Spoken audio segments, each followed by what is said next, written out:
matagal ng pasyalan ng mga taga-South ang Festival Mall sa Alabang. Sino sa inyo ang kahit nakailang balik na dito ay paulit-ulit pa rin naliligaw sa pasikot-sikot ng mall? Well, sa aming muling pagbalik, meron na naman kaming na-discovering indoor amusement park dito mismo sa Festival Mall. Alamin natin yan sa ating episode ngayon. And if you're new to our channel, please do subscribe, like, and share our videos. Tara na!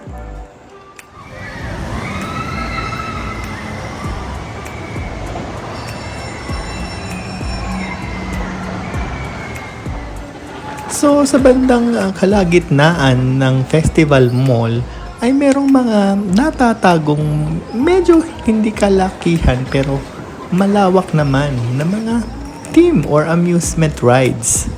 Isa na dito ay yung X-Site na operated ng Tom's World. At pinaka nakakaaliwan ko dito itong parang karting pero bump car na rides nila.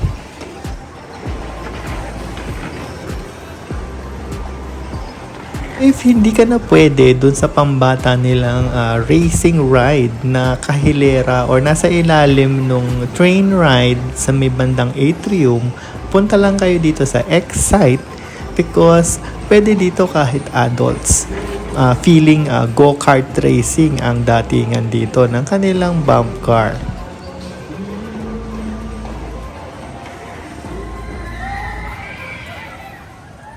At meron din silang mini roller coaster na kahit indoor, medyo nakakalula din ng mga twist and turns.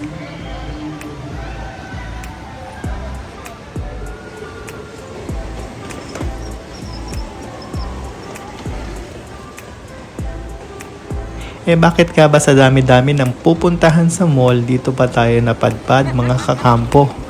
Well, I think each and every one of us has this inner child, sabi nga nila. And kesa naman mapunta sa luho ang pagkonsite mo sa inner child mo, minsan mas masarap din ang maging feeling bata sa paglalaro at sa pakikisali sa mga laro ng mga bata tulad ng mga laro ng inyong mga anak at ng inyong mga pamangkin. Kaya nga, sumakay din ako dyan mga kakampo pero hindi ko nakuhanan kasi bawal ang cellphone. Kita nyo naman, 1:1 ang ratio ng kanilang cart at wala kang kasamang passenger. At medyo mabilis yan ha, bumubulusok yan doon sa kanilang straight line doon sa may bandang likuran. At meron din mga konting sharp turns. Kaya nga medyo matetest ang iyong driving ability dito, no? Kung talagang gusto mong matuto mag-drive. Hindi ito yung ordinaryong bump car na bubungguin mo yung mga kasama mo. Talagang mag-uunahan kayo dito sa maliit na circuit na nandito.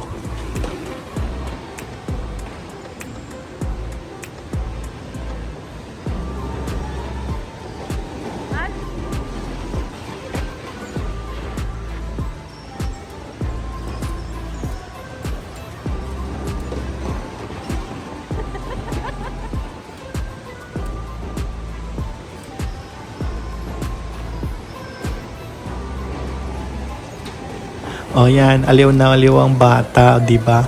So hanapin nyo na lang ako kung nasaan ako dyan. Pero ang isa pa sa pinaka nakakatuwa dito sa ride na ito is hindi siya ganun kamahalan yung ticket. Compared dun sa mga totoong go-kart racing na per hour or per minute, medyo talagang gagastos ka ng parang mahigit 1,000 para lang makapaglaro.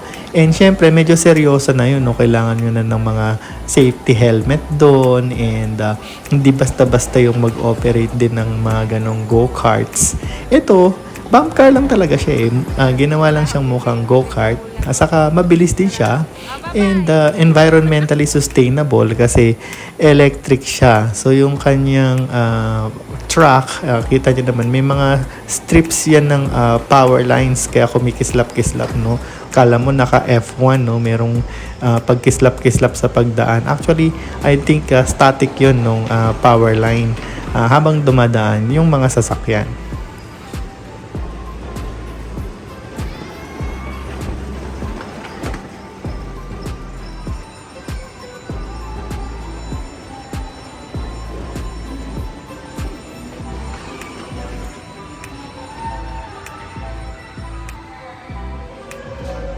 O yun, natapos din kami. So, magkano nga ba yung ride? Actually, it's 70 pesos per ticket. 3 minutes yan, magpaikot-ikot kayo dyan. Mas masaya yan pag marami kayong kasama, no? So, karerahan kayo dyan. And meron lang height limit, no? Walang age limit, pero may height limit kasi nga medyo mahirapang umupo dun sa cart nila kung masyadong mahaba yung mga binti mo, no? So, para ka ng naka-squat or Indian seat. Pero, huwag kayong mag-alala, meron naman silang mga staff to assist you kung papasa ba kayo o hindi. Kasi kung hindi at nakabili na kayo ng ticket, bigay nyo na sa mga bata. Mas masaya sila dyan.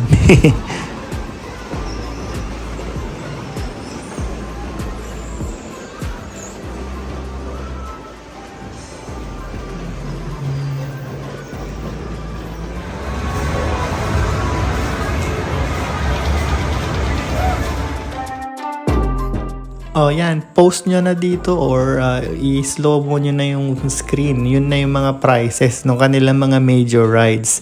Explo driving, yun yung traditional nilang bump car. Yung kanina pa natin ine-explore is yung kanilang Cybertrucks. At ito naman is yung kanilang mga roller coaster rides.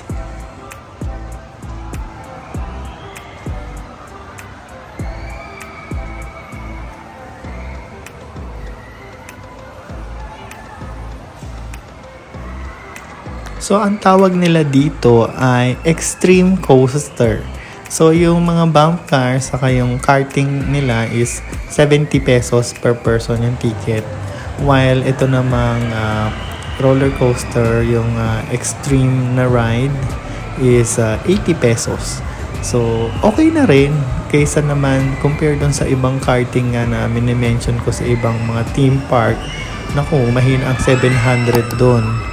And ito namang roller coaster ride at par naman siya dun sa pricing ng ibang mga maayos, mga well-maintained na mga roller coasters. Hindi naman siya parang perya kasi yung itsura, no? And marami silang reminders doon. Post nyo na lang din yung portion na yon.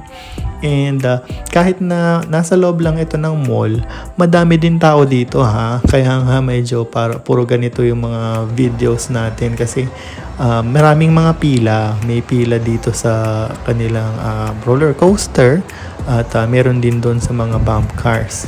Kaya nga nagkalat din yung kanilang mga arcade games sa paligid para hindi naman mainip yung mga chikiting habang naghihintay sa pila ang kanilang mga parents or guardians.